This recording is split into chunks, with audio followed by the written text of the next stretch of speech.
Alright guys, welcome back to my TNA Impact Wrestling review for June 7th, 2012. Before I get into Impact, there's a couple things I wanted to mention first. The U-Shoot with Vince Russo, I watched that and it was kind of disappointing. I didn't really care much for it. I expected it to be a lot better. They did this live U-Shoot with him and it was supposed to be awesome and all these hard-hitting questions, and he avoided a lot of stuff. He didn't really avoid questions, I guess. He just didn't really do like the hoe bag or the dick bag or any of the gimmicks they have set up for these U-Shoots. And it was also in front of a live crowd, and they had these morons yelling things the entire time. It just really ruined the show for me. So I thought it was disappointing. That's just my thought on the U-Shoot with Vince Russo. Now on to this gut check thing everybody's been talking about with Joey Ryan. I think they've already screwed gut check up. I mentioned in my video as soon as they announced this that they would screw it up, and they pretty much have. From the first episode, really, with Ric Flair changing his vote, it just already got messed up, and then with Joey Ryan not getting picked, now it's like he's coming back, maybe. I don't know if this is supposed to be a work or what. However, I think the damage is already done. All they have to do is put Silva in a match with Joey Ryan for the contract and have Joey Ryan win. Then the fans are happy. They can get rid of Silva, who they didn't want to begin with, and they can move on. And that took me all of 15 seconds to come up with. That's all they have to do, and Joey Ryan can do his thing, and hopefully they can still salvage what's left of gut check. I mean, as long as things go smoothly from this point forward, they could possibly keep it going, but right now it's like the damage has been done. But this is one way they could actually repair the damage to gut check. So on to this week's Impact. This was the live go-home show for Slammiversary, and I was disappointed with this. I didn't care much for this show. We only got like 4 matches, and only one of them was good, and the finish to that match still sucked. So I didn't really care much for this show, but it starts off. They recap the tape of AJ and Dixie. They show footage that happened after the show went off the air last week where Dixie's freaking out. The director had no idea what was on the tape. Dixie's in the ring, and she says she feels sorry for Kazarian and Daniels. They're ruining lives. She's about to tell the truth, and Kazarian and Daniels come out. The fans boo Dixie and cheer Daniels. Daniels says he doesn't blame her. She tries to attack him. He pushes her down. AJ comes out, scaring away the heels. Serg comes out. He helps Dixie up and kind of punches AJ. I'm not really sure what happens here. It was horrible. But he was supposed to have thrown a punch at AJ. And then AJ and Dixie leave together. I know a lot of the Serg fans are happy. So all his fans got to see him again. Just ridiculous. Then backstage we get Austin Aries and Samoa Joe. They're talking about the water incident. This is just so hard to explain, this crap. Apparently, I think last week Austin Aries was spraying water around and sprayed some on Joe, and this is the angle. This is the feud. That's seriously what they're doing. So they're talking backstage about it. They're trying to set this up. I guess they want Joe versus Aries at Slammiversary. Then we get Crimson versus Austin Aries. Aries leaves. He goes out to do his match. Started off really good, but then Samoa Joe comes out. He trips Austin Aries. He lands on the apron like he's done a million times, but this time it puts him out. So he rolls him in. Crimson gets the pin, and he's still undefeated. I didn't care for the finish. Crimson cuts a promo afterwards. It's going to be an open challenge for Sunday. He says he's been undefeated longer than that Goldberg guy. I guess maybe TNA thinks that by doing this, fans will buy the pay-per-view thinking Goldberg's going to accept the open challenge, but don't get your hopes up for that one. Then backstage, Hulk Hogan cuts a promo that only an insane person could understand. Be careful what you accept, because it's game on now, brother. He's talking to the camera, talking to Brooke, talking to AJ. This one was all over the place. Then Brooke goes to the Knockouts locker room. She's bigger than all of them.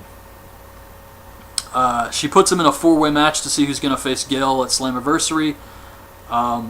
Brooke gets Velvet a spot in the new Montgomery Gentry music video. She has a Learjet waiting for her after her match.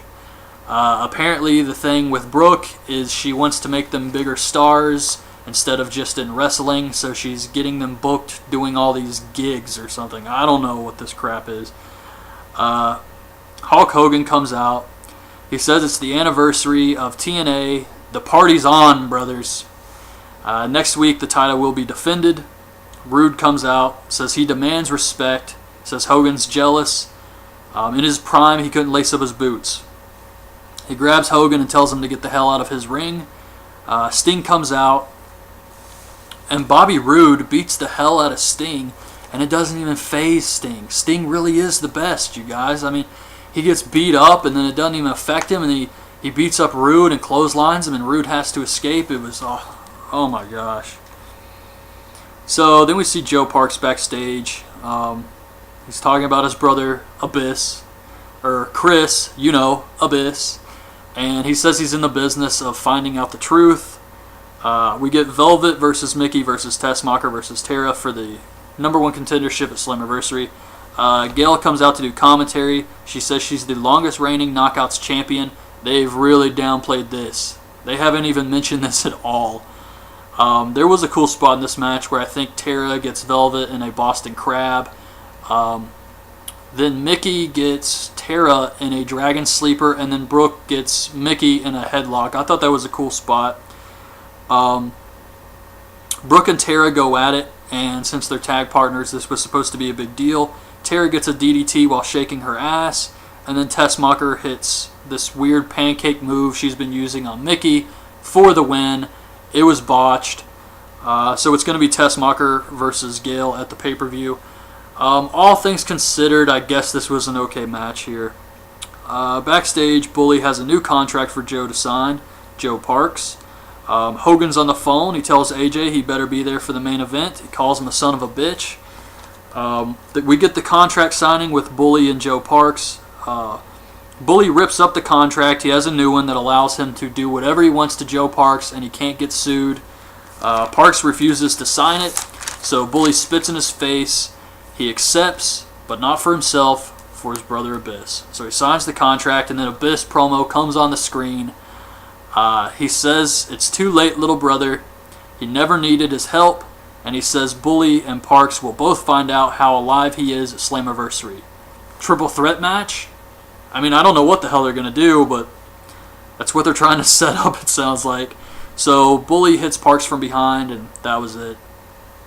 Then we see earlier today, Devon and Garrett are talking. He says it would be an honor to watch his back tonight. They recap the gut check segment. Taz says he stands by his decision. He says Twitter and YouTube doesn't make you a better wrestler. He says that Joey Ryan needs to get in better ring shape and then come back. They show a Joey Ryan promo that happened after gut check ended, where he's putting down Taz. Al Snow comes up and says, "You better watch it." And he says, "You're pathetic. This company is pathetic," or "the show is pathetic." And then Snow grabs him and says, "All right, we're getting out of here," or something like that. But it was fun. Devon with Garrett versus Robbie E with Rob Terry for the TV title.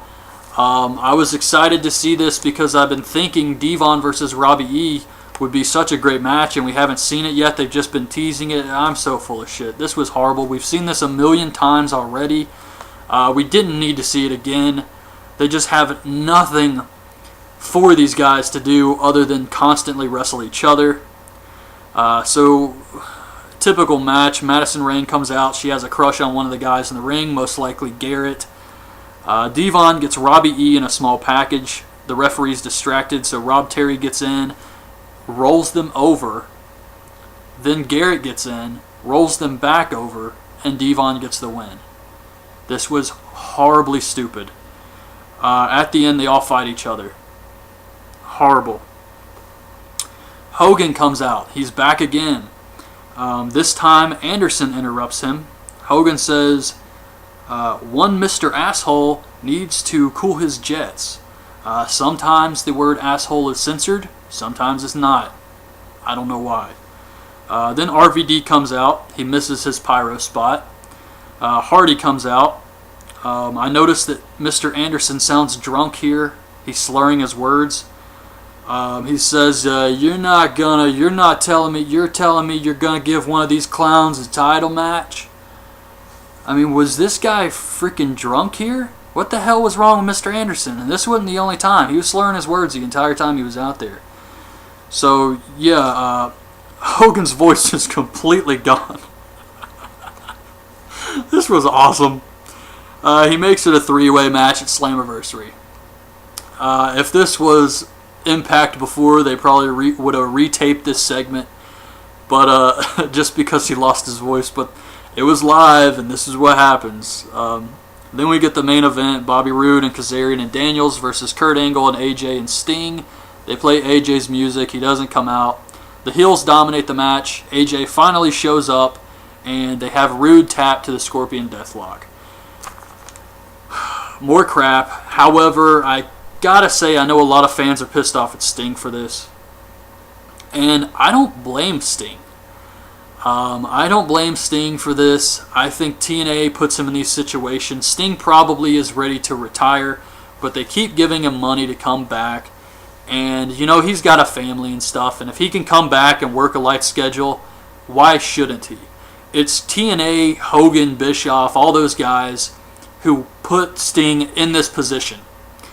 So, I personally don't blame Sting for this at all. But, yeah, that's just my thoughts on the situation. Like I said, this Impact was just not very good at all, and a lot of stupid stuff happened here. So, I gotta say, this was not a good show. Definitely not a good go-home show. So, yeah, a lot of these matches for Slammiversary are just kind of thrown together, but I will be back later with my Slammiversary predictions. I'm going to check out the card and see what all they got lined up here. So I'll put that video up a little bit later tonight. So that's my review of this week's Impact. I hope you guys liked it. Leave your thoughts on this week's show in the comments below. And thanks for watching. Bye.